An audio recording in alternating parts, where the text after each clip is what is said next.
बंद भारत दलितों पर महाभारत, आज उसी को लेकर करेंगे चर्चा, क्योंकि दशकों बाद अब मायावती सड़क के जरिए अपनी राजनीति को धार देने की कोशिश में है। बसपा ने दलित संगठनों के भारत बंद का समर्थन करने का ऐलान कर दिया। बसपा की राजनीति अक्सर सड़क की राजनीति के लिए नहीं जानी जाती। बसपा ने आंदोलन के जरिए सड़क की राजनीति नहीं की। कांशीराम के समय से ही बसपा की राजनीति सत्ता के जरिए अपने लोगों की सेवा करने की रही है।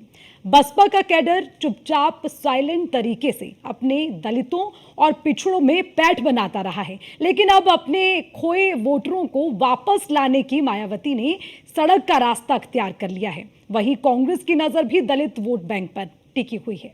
राहुल गांधी ने रायबरेली में हत्याकांड में मृतक दलित युवक के परिजनों से मुलाकात की और अब सवाल ये है कि क्या राहुल गांधी दलितों के दिल में जगह बना पाएंगे। सवाल ये भी है कि मायावती की बढ़ती सक्रियता के किसको नुकसान हो सकते हैं। इस पर आज करेंगे चर्चा, लेकिन उससे पहले देखिए रिपोर्ट।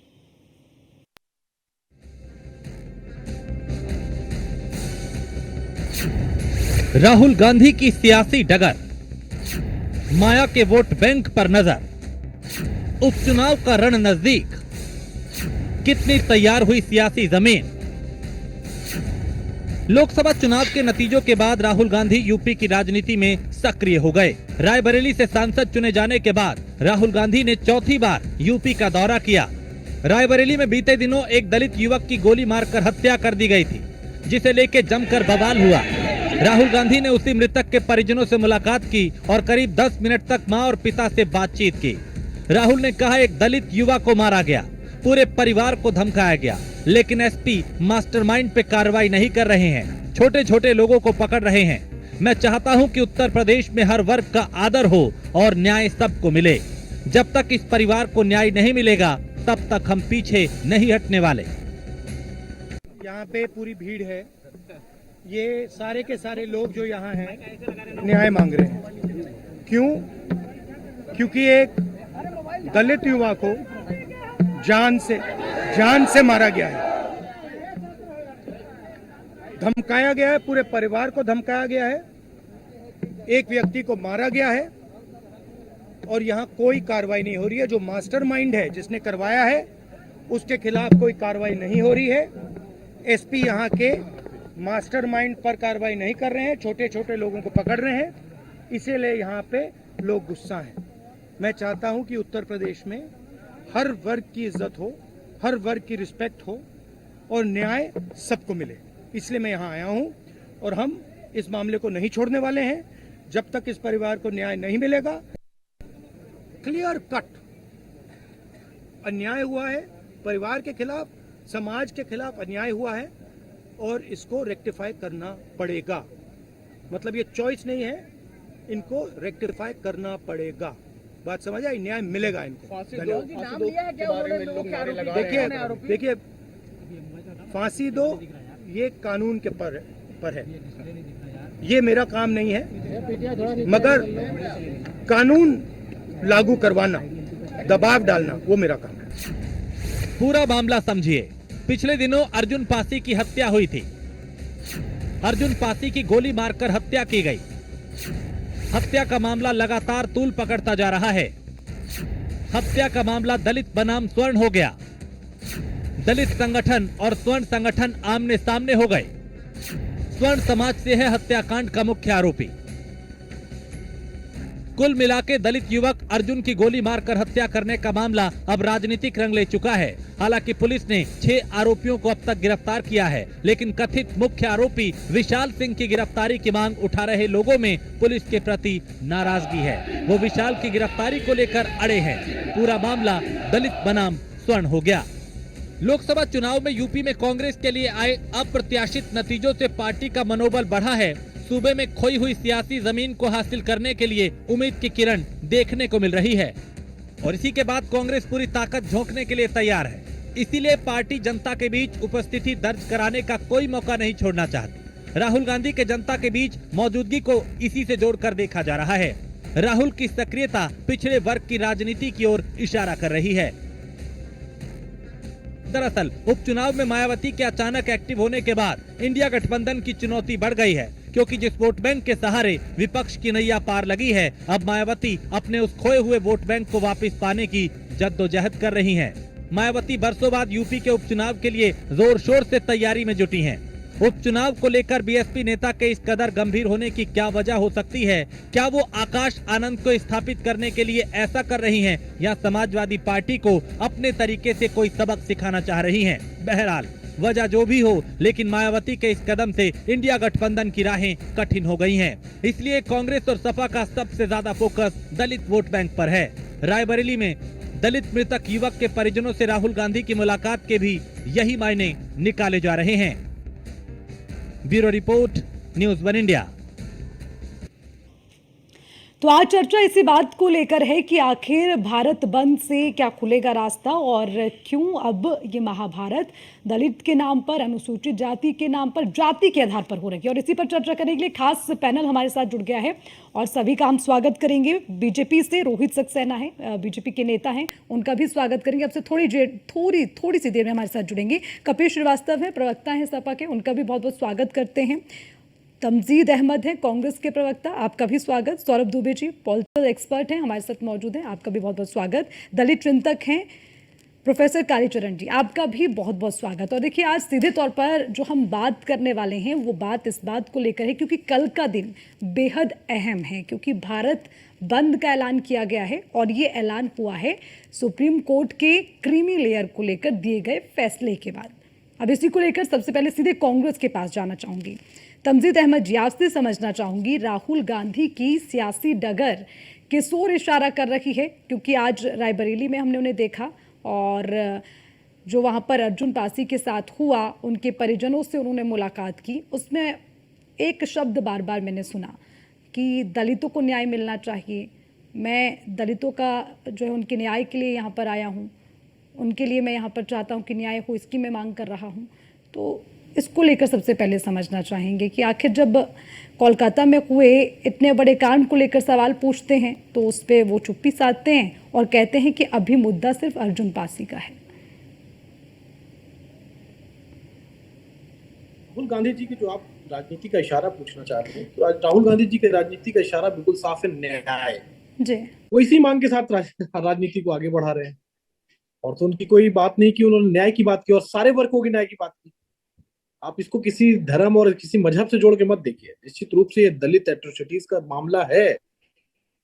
कैसे रायबरेली के अंदर एक दलित व्यक्ति की हत्या की गई और उसके बाद जिस तरीके से अपराधियों को संरक्षण दिया जा रहा है, तो ये तो बेहद दुर्भाग्यपूर्ण है।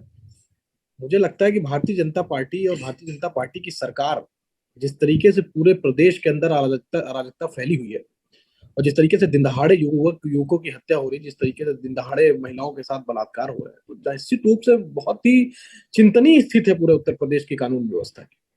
तो राहुल गांधी जी तो न्याय की मांग कर रहे हैं और मुझे नहीं लगता कि इसकी जरूरत भी पड़नी चाहिए। व्यक्ति की हत्या हो जाए और हत्या के बाद उसके परिवार वालों को धरना प्रदर्शन करना पड़ जाए और धरना प्रदर्शन करने के बाद लीडर ऑफ अपोजिशन को उस मुद्दे पे मांग करना पड़े कि न्याय दीजिए, तो इससे बड़ा दुर्भाग्यपूर्ण और चिंता का विषय क्या हो सकता है? बिल्कुल ये चिंता का विषय है। और तमजीद जी, मैं आपकी बात से बिल्कुल सहमत हूँ। आपने कहा मजहब धर्म से इसको ना जोड़ें, जाति से जोड़ के देख सकते हैं, क्योंकि मैं तो ये बात इसलिए कह रही हूँ, आपने भी उनके बयान को सुना होगा, ये मेरे शब्द तो नहीं है, उन्होंने खुद इसका जिक्र किया है कि मैं अब जो दलित के लिए, दलित का बेटा है अर्जुन पासी कह देते तो शायद काफ़ी होता अगर उसको लेकर न्याय की मांग की जा रही है। तो इसमें बार बार वो दलित का जिक्र करना, वो उस बात को लेकर सिर्फ मैं आपसे पूछ रही थी कि हत्या तो कोलकाता में भी हुई, उस पर भी उनसे सवाल पूछा गया, तो उस पर भी एक जवाब दे देते तो शायद अच्छा लगता। नहीं, आपने शायद उनका ट्वीट नहीं पढ़ा है, शायद उन्होंने बहुत स्पष्ट शब्दों मैं तो उनके बयान की बात कर रही हूँ जो बाकायदा कोलकाता के मामले में भी उन्होंने बहुत स्पष्ट बयान दिया है। आपको शायद उनको ट्वीट को पढ़ना चाहिए जहां पे उन्होंने उसकी भर्त्सना की और उसके लिए भी न्याय की मांग की है। तो राहुल गांधी जी तो वो चेहरा बन गए हैं कि जहां पे भी अन्याय होता है राहुल गांधी जी न्याय की मांग को लेके खड़े हो जाते हैं। राहुल गांधी जी वो चेहरा बन चुके हैं। और क्यों बात ना हो भाई दलित की? क्या वजह है कि एक दलित की हत्या हो जा रही है और सबको पता है कि हत्यारे कौन है, उसके बावजूद भी पुलिस उनको बचाने का काम कर रही है, तो सवाल क्यों नहीं उठेगा? क्या वो दलित व्यक्ति को ये अधिकार नहीं है कि उसको न्याय मिले? जो अपनी जान जिसकी चली गई, उसके परिवार को हक नहीं कि उसको न्याय मिल पाए? क्या उसके परिवार की मांग नाजायज है कि अगर उसका परिवार मांग कर रहा है कि जो आरोपी वास्तविक आरोपी उनको जेल जाना पड़े?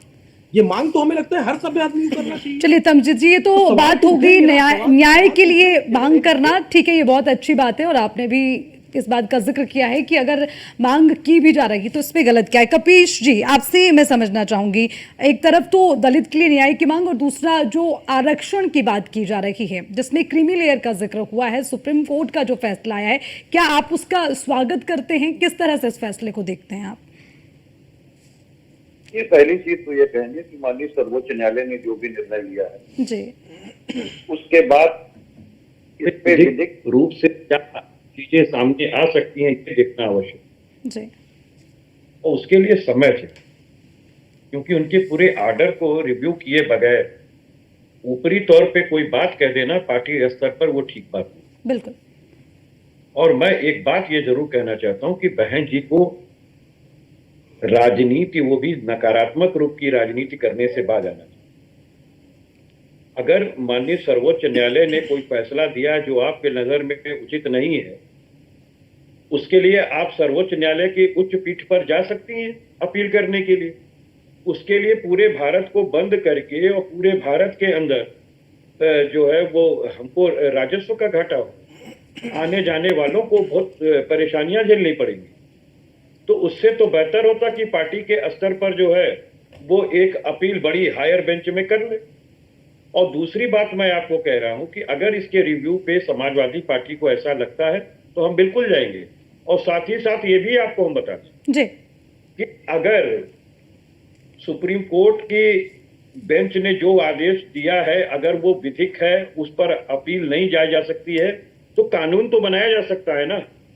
उसके लिए हम भारतीय जनता पार्टी की लीडेड सरकार जो एनडीए की सरकार है उसको संसद के अंदर घेरेंगे और उस पर चाहेंगे कि वो आगे बढ़े, एक नया कानून बनाए जिससे सबको हमेशा जो तबका बुरी तरीके से दबा रहा है उसको हम कुशलतापूर्वक ऊपर ला सकें। क्योंकि महात्मा गांधी ने जो सपना देखा था उस सपने को साकार करना इंडिया गठबंधन का फर्ज बनता है। इसलिए हम आवाज उठाएंगे कि अंतिम व्यक्ति के चेहरे तक वो मुस्कान आनी चाहिए। पीडीए हमारा विजन है और हम समता मूलक समाज की स्थापना यानी कि करना कबीर जी, चाहते हैं। आप ये मानते हैं कि आरक्षण में आरक्षण का अगर उपवर्गीकरण होता है, यानी कि वास्तव में जिनको जरूरत है उन्हें आरक्षण में प्राथमिकता दी जाए तो उसमें कुछ गलत नहीं है? ये इतना आसानी से कह देना नहीं हो सकता है। इसके बाकायदे सूत्र बनाने पड़ेंगे, उसके लिए जातीय जनगणना करानी पड़ेगी। अगर ये ना करना होता तो हम जातीय जनगणना के लिए क्यों आगे जाते? हम लोगों ने तो डिमांड ही की है, समाजवादी पार्टी समेत कांग्रेस और हमारी इंडिया गठबंधन की जितनी भी पार्टियां हैं सभी जातीय जनगणना चाहती हैं। और किस लिए चाहती हैं? जिसकी जितनी आबादी उसकी उतनी हिस्सेदारी। तो यही तो सामाजिक न्याय है। और जो दबा है, जो कुचला है, उसको ऊपर लाने की व्यवस्था बनाना, ये ठीक हमारा है। संविधान कहता है, हम उस पर चल रहे हैं। सौरभ दुबे जी, जातीय जनगणना होनी चाहिए, और जबकि मैंने तो सीधा इस बात को इसलिए कोट किया है क्योंकि सुप्रीम कोर्ट ये कहता है साफ तौर पर राज्य स्तर पर जो SC/ST कोटा है उसमें जिसको वास्तविकता में जरूरत है उनको प्राथमिकता देनी चाहिए। हालांकि उन्होंने ये भी कहा है कि 100% उसमें ना हो आरक्षण, उसकी उन्होंने जिक्र नहीं किया, लेकिन जो क्रीमी लेयर का जिक्र इसलिए किया गया है कि जिनको वास्तव में जरूरत हो कम से कम उन तक तो फायदा पहुंचे। देखिए, सुप्रीम कोर्ट पे जो है जो भी निर्णय सुप्रीम कोर्ट ने लिया वो बहुत सोच समझ करके लिया गया हुआ निर्णय था। अभी कुछ लोग जैसे कपिल जी ने कहा कि सुप्रीम वहाँ पर जो है इसके बहुत सारे पहलू हो सकते हैं। हाँ, पहलू हो सकते हैं। तो सुप्रीम कोर्ट में बहुत पढ़े लिखे लोग बैठे हैं ना, जो वहाँ पर बैठे हुए जज हैं, जिन्होंने निर्णय लिया, जिन्होंने एक सुझाव रखा, जो बातें रखी, तो निश्चित रूप से उसके सारे पहलुओं को ध्यान में रख करके अगर उसको जो है आगे उसको बढ़ाना होगा तो वो उसको भी उसकी उनकी चीज़ों को फॉलो करना नहीं करना ये सरकार का काम है। लेकिन वो अपनी पूरी व्यवस्था एक बना करके तो सुप्रीम कोर्ट दे सकता है। पहली बात, देखिए मैं ईमानदारी से कह रहा हूँ कि जितनी राजनीतिक पार्टियां, किसी भी राजनीतिक पार्टी की जो है हैसियत ईमानदारी से जो है आरक्षण पे बात करने की वर्तमान में नहीं है। वो इसलिए नहीं है क्योंकि जिस प्रकार से अभी एक पैटर्न चल रहा है, राजनीति में हमेशा एक पैटर्न चलता है, अभी पैटर्न चल रहा है आरक्षण का, संविधान का, अभी पैटर्न चल रहा है कि आप आरक्षण जो है, भारतीय जनता पार्टी जब चुनाव में चल रहा था कि भारतीय जनता पार्टी आएगी तो आरक्षण खत्म कर देगी, वो आएगी तो संविधान में बदलाव कर देगी, और उसका जो रिजल्ट आया तो उसको भ्रमित करने में कुछ पार्टियां हैं वो सफल रही, चाहे वो कांग्रेस हो चाहे वो समाजवादी पार्टी हो। तो निश्चित रूप से भारतीय जनता पार्टी भी एक राजनीतिक पार्टी है, वो भी कहीं ना कहीं तो उसको भी तो अपना वोट बैंक चाहिए भाई, वो भी दलित और पिछड़े उसके वोट बैंक तो है ही हैं, और लगातार वो वोट बैंक उनका बढ़ता रहा है। तो अभी ईमानदारी से वो भी छेड़छाड़ करने नहीं चाहते इसमें, और प्रधानमंत्री जी ने कैबिनेट मीटिंग में ये फैसला कर दिया था कि जो वास्तविक रूप है आरक्षण का उसमें कोई भी फेरबदल नहीं होगी। ये प्रधानमंत्री जी ऑलरेडी जो है वो क्लियर कर चुके हैं, तो बाकी जो क्षेत्रीय दल है उनको क्लियर करने की ज्यादा उसमें जरूरत नहीं है। अब जिस प्रकार से मैंने बताया कि आरक्षण और संविधान को लेकर के एक माहौल बना हुआ है, क्योंकि उसमें कुछ लोगों को लग रहा है कि हम चुन करके आए, हमको 37 सीटें मिली हैं, कांग्रेस को बढ़कर के 6 सीटें मिली हैं, तो उनको लग रहा है कि अब इसी मुद्दे को बहुत आगे क्यों ना बढ़ाया जाए। अभी आपने बहुत अच्छा प्रश्न से शुरुआत की राहुल गांधी जी को लेकर के, कि राहुल गांधी जी वो उनसे मीडिया पूछती है कि क्या बंगाल पे आप कुछ कह सकते हैं, बोले नहीं बंगाल पे तो देखिए मेरे मुंह में दही जम गया है, और मैं अभी जिस मुद्दे पर आया हूं यहाँ वो एक दलित का मुद्दा है और उस पर मैं यहाँ पर आया हुआ। अरे भैया, तो आप अयोध्या में जो समर्थन कर रहे हैं, जो वहां के नेताओं को समर्थन कर रहे हैं आप समाजवादी पार्टी के, वो जो पीड़ित बेटी है वो किस उसकी है, वो भी तो ओबीसी समाज की है, वो भी तो निषाद समाज की है। सुनिए, जो कन्नौज में है, कन्नौज में महिलाओं को लेकर के जो इतना पीड़ित कार्य हो रहा है उस पर राहुल गांधी की जुबान सिल गई है, और आप दूसरी तरफ कहते हैं तो जनता क्या है, जनता ये देखती नहीं है कि एक तरफ की महिला आपकी अलग है, दूसरे तरफ की महिला अलग है। बंगाल तो बहुत दूर है, जिस उत्तर प्रदेश में गए थे, उत्तर प्रदेश में 2 बड़ी घटनाएं अभी वर्तमान में हुई, एक अयोध्या में हुई और दूसरी कन्नौज में हुई, और उसको राजनीतिक संरक्षण देने का काम जो है इन्हीं ने किया है। कभी देखिए महिलाओं की, जैसे मैंने बात की बीच में कूद गए, अभी देखिए इनका पेट में दर्द होने लगा। महिलाओं की बात जरा साहब सुन नहीं सकते हैं क्या? महिलाओं के सम्मान की बात सुन नहीं सकते? 5 मिनट मैं आपके बीच में बोला क्या? अरे 5 मिनट से जब महिलाओं के सम्मान की बात हो, उनके अधिकारों की बात हो, तो उस पर आपको सुनना चाहिए कपिल जी। अब समाजवादी पार्टी की समस्या क्या है कि जैसे ही महिलाओं का जिक्र होता है, और आपके यहाँ जो पार्टी में जुड़े हुए लोग हैं जो महिलाओं से कुकृत्य करते हैं, जो अपराधी छवि के लोग हैं, उस पर आप लोग संरक्षण देने के लिए खड़े हो जाते हैं। अभी पैनल में आप शांति से बोल रहे थे, जैसे ही मैंने उन महिलाओं की बात की, वहां की पीड़ित महिलाओं की, आप संरक्षण देने के लिए आगे कूद करके, नहीं ये तरीका ठीक नहीं है ना आपका, आप पीड़ित महिलाओं को संरक्षण देने के लिए पैनल पे आगे, ये गलत तरीका है आपका। सुनिए अभी ध्यान से, राहुल गांधी जी, आदरणीय राहुल गांधी जी, जब वो दलित की बात करते हैं तो दलित बिटिया की क्यों नहीं बात करते, पिछड़ी बिटिया की क्यों नहीं बात करते, जब वो बात करते हैं तो कन्नौज की बात क्यों नहीं करते? लगातार महिलाओं पे अत्याचार बढ़ रहा है। उत्तर प्रदेश में समाजवादी पार्टी जहां जहां जीत करके आई है, इनके कार्यकर्ता जो आपराधिक छवि में पाए जा रहे हैं, आज भी 2 लोग पकड़े गए हैं, बताइए, तो उस पर ये लोग राजनीतिक संरक्षण देते हैं, और जैसे ही बोलना शुरू करिए उन पर जो है तुरंत बीच में ठीक है सर जी, एक मिनट और इलाहाबाद में कैसे की जी, ये कपिल बताओ, जी। बनारस और इलाहाबाद में IT सेल के लड़कों को बलात्कार में बचाना क्यों चाहती थी? ये ब्रिजभूषण सिंह बहुत बड़ा संत है क्या? ब्रजभूषण सिंह को उसकी सजा मिली कि नहीं मिली? पार्टी ने टिकट काट दिया ब्रजभूषण का, पार्टी ने, भारतीय जनता पार्टी ने ब्रजभूषण का टिकट काट दिया।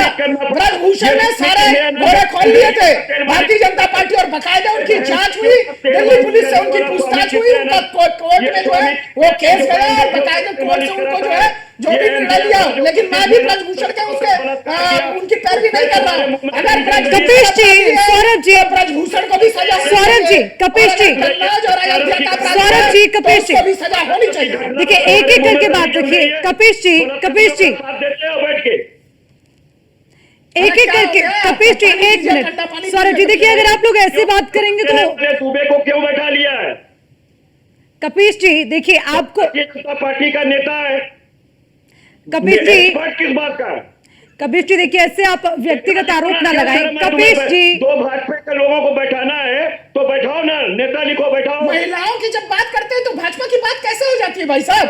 मैंने तो भाजपा के पास समर्थन में एक भी शब्द नहीं बोला। ठीक है, सौरभ जी, ब्रजभूषण का भी विरोध करता हूँ, मैं नहीं ठीक बोला है। ब्रजभूषण के साथ मैंने बोला। फिर आप इस तरह के आरोप लगाने से अपने पाप नहीं छुपा सकते। कपिल जी एक मिनट। सौरभ जी ठीक है, सौरभ जी एक मिनट, सौरभ जी ठीक है, पाप नहीं छुपेंगे, और कोई भी महिलाओं की बात करने वाला व्यक्ति जो है वो भारतीय जनता पार्टी का नहीं हो जाता, इस बात को ध्यान रखिए। ठीक है, सौरभ जी, ठीक है। भारतीय जनता पार्टी का कार्यकर्ता, कपिल जी मैं आऊंगी आपके पास भी वापस, उसका विरोध करना चाहिए, कालीचरण जी, नहीं खड़ा होना ठीक है, देखिए ठीक है, ठीक है सौरभ जी मैं वापस आऊंगी। करते वक्त तुम्हारे मुंह में दही जम जाती जाती है। कहाँ की बात करते हैं बताओ, मेरे मुंह में कहीं दम अरे, नहीं। मेरे लिए हर महिला सम्मान है, चाहे महाराष्ट्र की हो, चाहे बंगाल की हो, चाहे किसी भी क्षेत्र की महिला हो। मैं हर महिलाओं का सम्मान करता हूँ। कभी भी इस भ्रम में मत रहना। अगर भारतीय जनता पार्टी का कोई व्यक्ति इसका कुकृत्य में शामिल होगा, मैं तुरंत उसका विरोध करूंगा, खुल करके विरोध करूंगा। मुझे क्या भारतीय जनता पार्टी से लेना देना, मुझे किसी से लेना देना नहीं है भैया। मैं न्याय की बात करूंगा, मैं वो बात करूंगा जो सुशासन की बात हो, जो महिलाओं के सम्मान की बात हो। जब महिलाओं के सम्मान की बात मैं कर रहा हूँ तो आप मुझ पर क्या आरोप लगाने लग रहे हैं? इसी तरह आप जो अयोध्या का वो जो सांसद है आपका, वो अयोध्या का सांसद बचाने का काम कर रहा है अपराधी को। ठीक है सौरभ जी एक मिनट, सौरभ जी एक मिनट, कपिश जी ठीक है एक मिनट, मैं वापस आऊंगी आपके पास। कालीचरण जी हमारे साथ जुड़ गए हैं, उनका मैं सीधा रुख करना चाहूंगी। कालीचरण जी ही जम जाती है जब अरे हमारे ठीक है सौरभ जी एक मिनट, एक एक करके, ठीक है सौरभ जी ठीक है। नहीं दिखाई देता, चुप रहो तुम। कपिश जी मैं आऊंगी वापस आपके पास भी। मैं कालीचरण जी आपसे समझना चाहूंगी, इस वक्त जो हमारा सवाल है वो इस बात को लेकर है कि कल यानी कि ऐसा नहीं था, मुझे एक मिनट, इन्होंने गलत आरोप लगाया नहीं। कपिश जी देखिए आप ऐसे व्यक्तिगत टिप्पणी ना करिए। कपिश जी समाजवादी पार्टी की हैसियत है मुझे पैसा देने की। बना के बैठे आप लोग इस तरह एक से बदनाम मिनट। करते हैं। नहीं कपिश जी, आपत्तिजनक टिप्पणी है। कपिश जी पैसा देखिए देने का आप इस तरह से व्यक्तिगत टिप्पणी ना करें। सौरभ जी एक मिनट, कपिश जी देखिए आपको आपकी बात रखने का पूरा समय मिल रहा है, आपको जो बात रखनी है उसी के लिए मंच है, लेकिन ऐसे व्यक्तिगत टिप्पणी ना की जाए।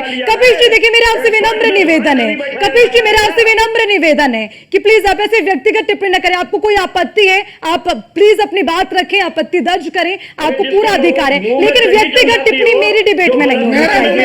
एक मिनट सौरभ जी, कपिश जी आपको कोई सवाल है?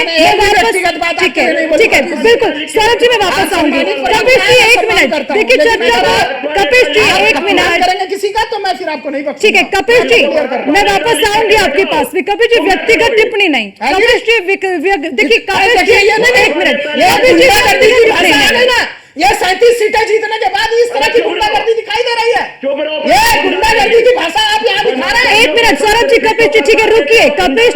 कपिश जी मेरा आपसे विनम्र निवेदन है, व्यक्तिगत टिप्पणी नहीं। जनता पार्टी में कपिश जी मैं वापस आ रही हूँ आपके पास। कालीचरण जी मैं आपके पास आना चाहूंगी। कपिश जी ठीक है, कपिश जी बहुत समय मैंने आपको दे दिया। कपिश जी अब एक मिनट आप रुक जाइए, एक मिनट मैं वापस आऊंगी आपके पास भी। कालीचरण जी मैं आपके पास आना चाहूंगी। सवाल इस बात को लेकर था, कल का दिन बहुत बड़ा दिन है, भारत बंद का ऐलान किया गया और वो इस बात को लेकर है जिसमें आरक्षण में उपवर्गीकरण की बात की जा रही है। हालांकि कपिश जी ने भी इस बात में कहा कि इसको तुरंत ये कह देना कि ये सही है या गलत या फिर ये फैसला लिया जाना चाहिए ना, इतना आसान नहीं है। इनमें तमाम आंकड़ों को देखना, जातीय जनगणना की उन्होंने बात की, उन तमाम चीजों को देखना होगा और पूरा जो रूपरेखा है उसको तैयार करना होगा, तभी इस फैसले को आगे जिनको वाकई में जरूरत है उनको वो अधिकार मिल सकता है। आपसे समझना चाहेंगे इस फैसले को आप कैसे देखते हैं, और अगर इस पर कुछ दल आपत्ति जता भी रहे हैं, इस फैसले को वापस लेने की भी मांग कर रहे हैं, उसे आप किस तरह से देखते हैं?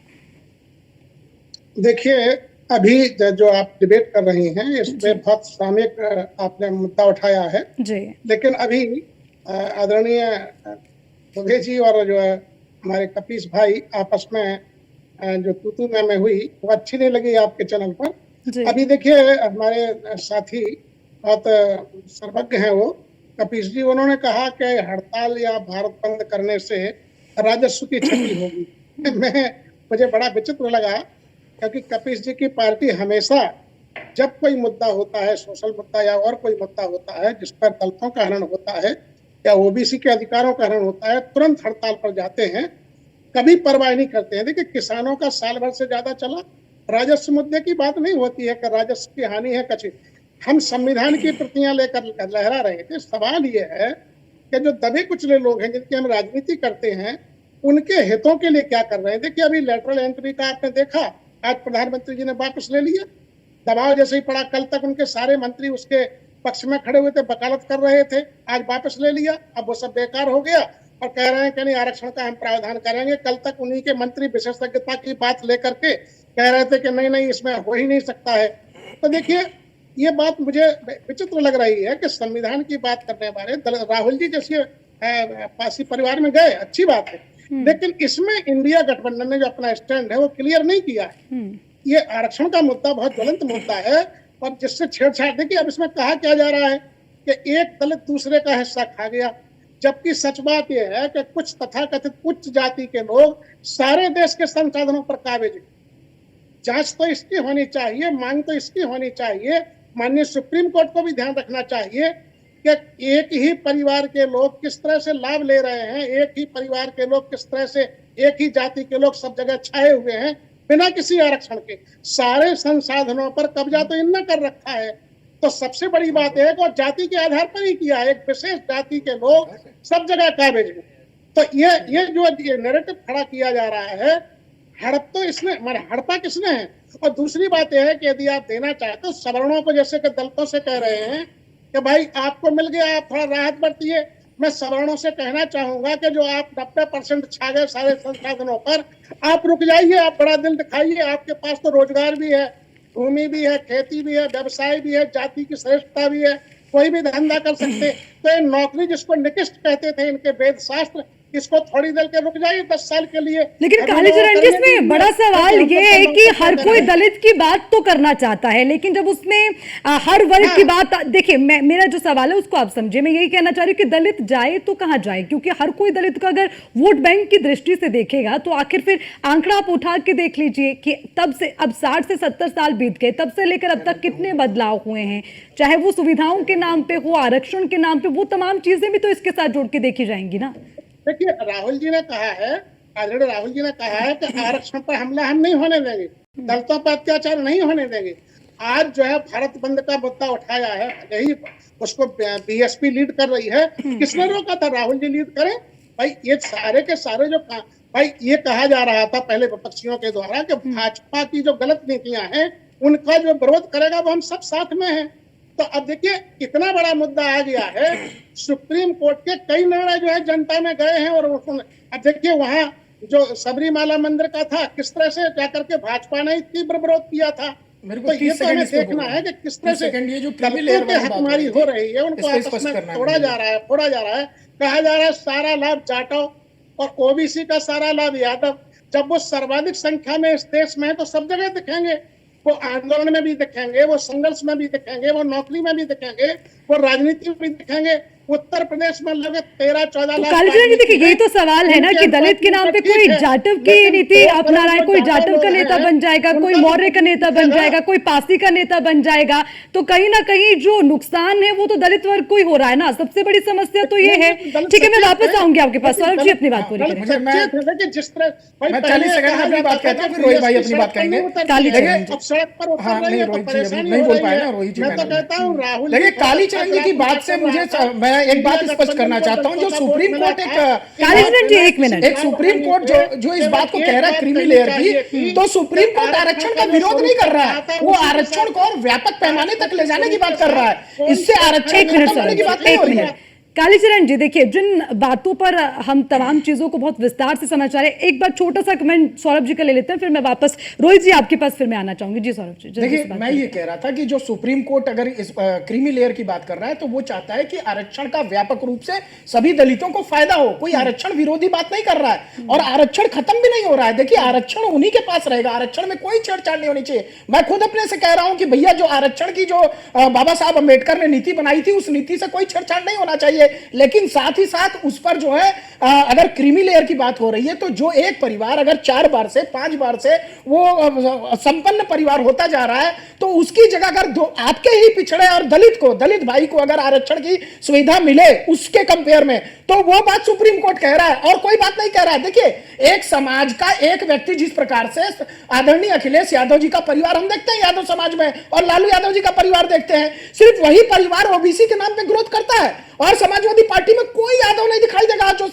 ग्रोथ कर रहा हो। इसका ठीक है सौरभ जी, ठीक है, मैं वापस आऊंगी आपके पास। जो है वो ग्रोथ करता हुआ ये उदाहरण के तौर पे पेश हुआ है, इसीलिए मैं कह रहा हूं आपको कि आरक्षण को व्यापक तौर पे सभी को। ठीक है जी, आपकी जाति को यादवों ने पीछे छोड़ दिया है, भेज दें लिस्ट, देखोगे क्या? देखिए पर्सनली अटैक ना हो। कपिश में वापस आऊंगी। रोहित जी कपिश जी में आती हूँ, करना पड़ेगा। कपिश जी मैं जरूर आपकी बात को पूरा करूंगी, मैं वापस आऊंगी। रोहित जी मैं आपसे, रोहित सक्सेना हमारे साथ जुड़ गए, उनसे मैं पूछना चाहूंगी। रोहित जी मैं आपसे सवाल करना चाहूंगी, 2005 की बात थी जब आपने भी क्रीमी लेयर का जिक्र किया था। आज भी वही मुद्दा उठकर सामने आ गया है कि क्रीमी लेयर, इसीलिए भी ये माना जाता है कि जो क्रीमी लेयर में आते हैं वो कहीं ना कहीं उनका जो पॉलिटिकल बैकग्राउंड है या फिर उनसे वो कहीं ना कहीं बहुत ज्यादा जुड़े हुए हैं, उनके काफी नजदीक है, तो सिर्फ इसीलिए वो फायदा उठा जाते हैं। और बहुत से ऐसे वर्ग हैं जो अभी भी खुद को आइसोलेट फील करते हैं। तो जो आइसोलेट फील कर रखे हैं उनको तो कहीं ना कहीं इसका फायदा मिलना चाहिए ना, तो इसमें गलत क्या है?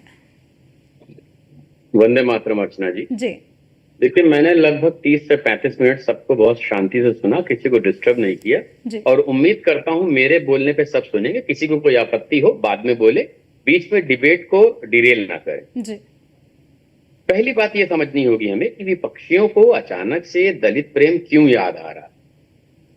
2024 की अगर हम बात करें, सबसे ज्यादा दलित और आदिवासी सांसद भारतीय जनता पार्टी से सेलेक्ट होकर के आए। तो समस्या इनको ये है कि इनको लगता है कि अगर सबसे ज्यादा वहां से सेलेक्ट होकर के आएंगे तो इनके लिए राजनीति करनी चाहिए हमें, और ये बहुत सब्जेक्टिव राजनीति करते हैं। मैं चाहे महिलाओं की बात करूं, चाहे जातिगत व्यवस्था की बात करूं, ये सारे विपक्षी बहुत सब्जेक्टिव राजनीति करते हैं। अगर मैं महिला सांसदों की भी बात करूं तो सबसे ज्यादा महिला सांसद भारतीय जनता पार्टी से सेलेक्ट होकर के आई हैं, उसमें भी सब्जेक्टिव राजनीति होगी। ये देखेंगे जहां भारतीय जनता पार्टी की सरकार है, यदि वहां कोई अपराध महिला से संबंधित हो रहा तो सबके सब जो है सीने पे सांप लौट जाएगा।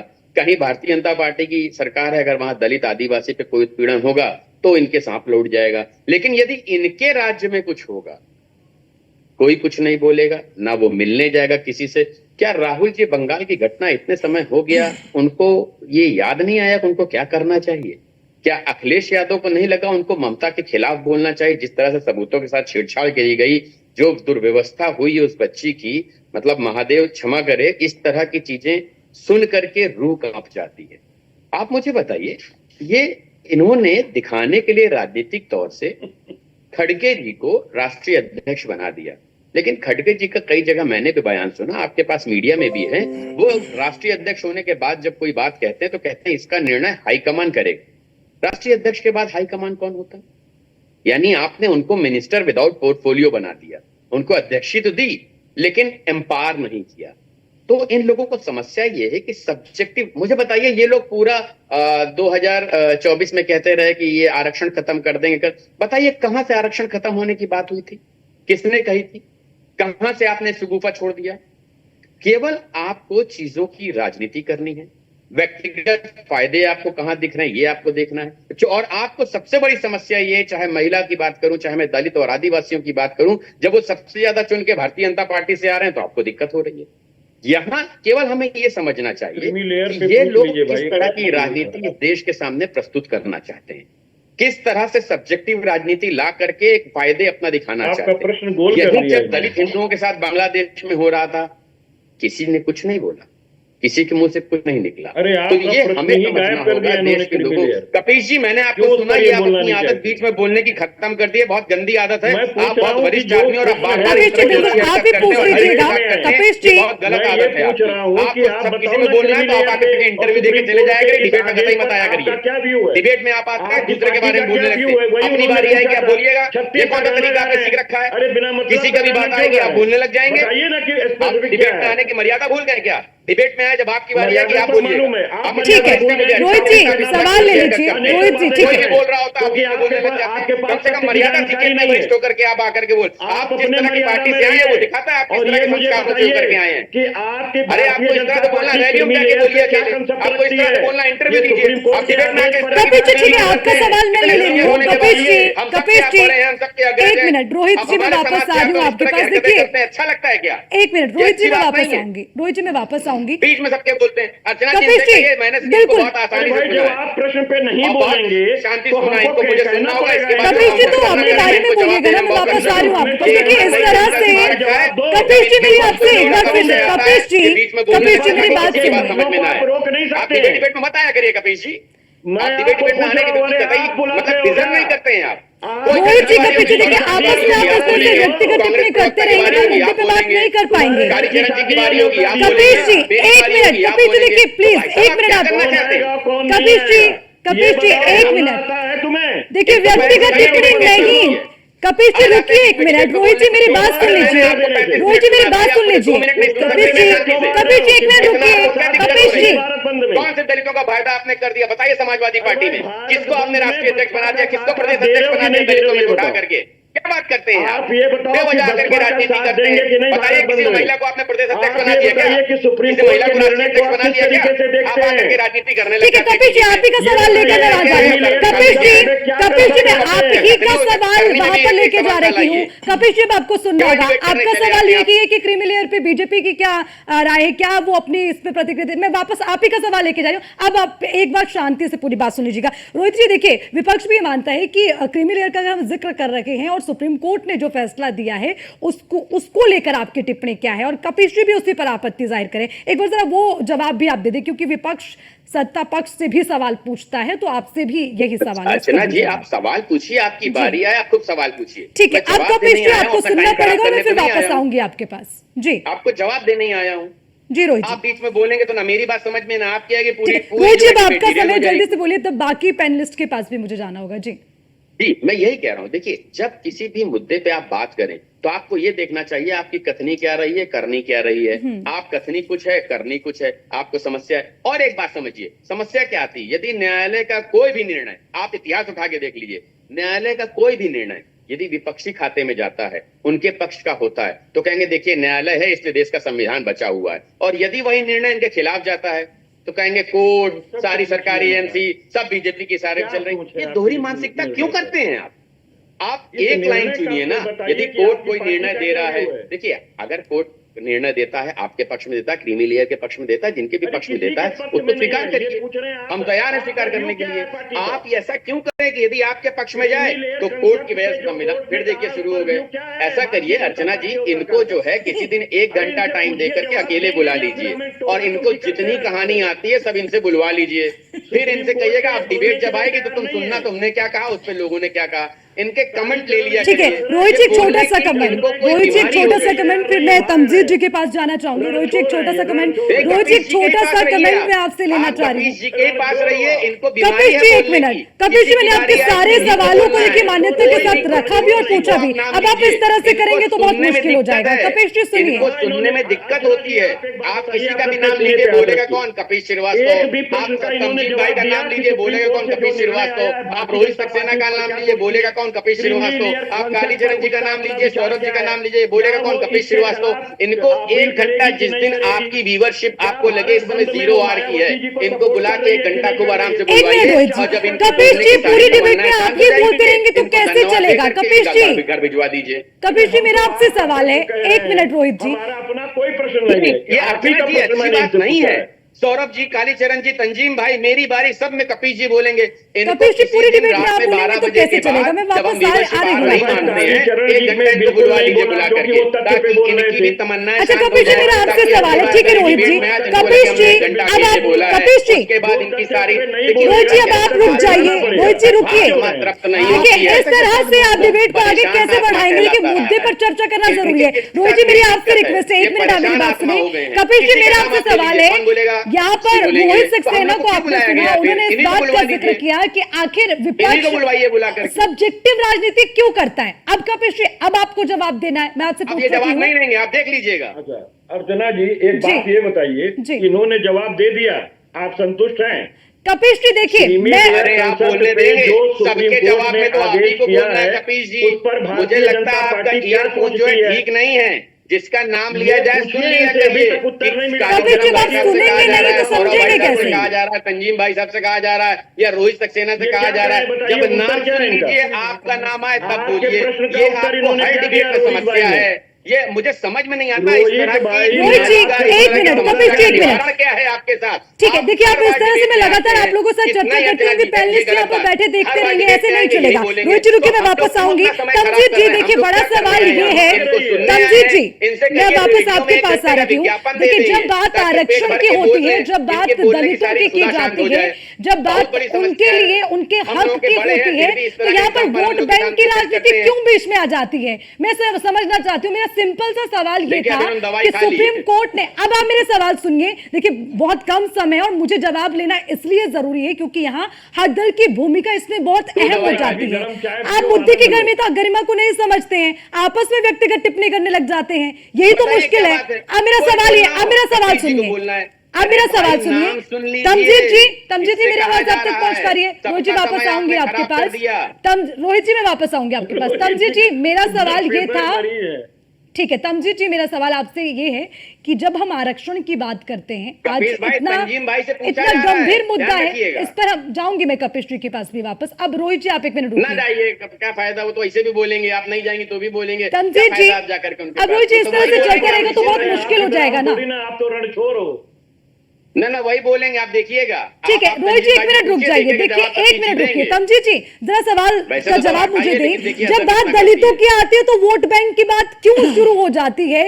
ये सबसे बड़ा सवाल, इसीलिए मैंने पहले भी ये सवाल किया कि आखिर जो दलित है वो जाए तो कहां जाएं? अगर हम हर दल की बात करते हैं तो हर कोई उसमें वोट बैंक ढूंढने लग जाता है, और इतने आइसोलेट हैं। अगर आरक्षण की हम बात करते हैं, इतने आइसोलेट हैं दलित वर्ग में, कई वर्ग ऐसे जिनको इसकी वाकई में जरूरत है। अगर उनकी हम बात नहीं करेंगे तो कौन करेगा? उस पर जब बात आती है तो आप एक दूसरे पर आरोप प्रत्यारोप करना शुरू कर देते हैं। तमजीत जी अर्चना जी, दलित की बात क्यों नहीं होनी चाहिए?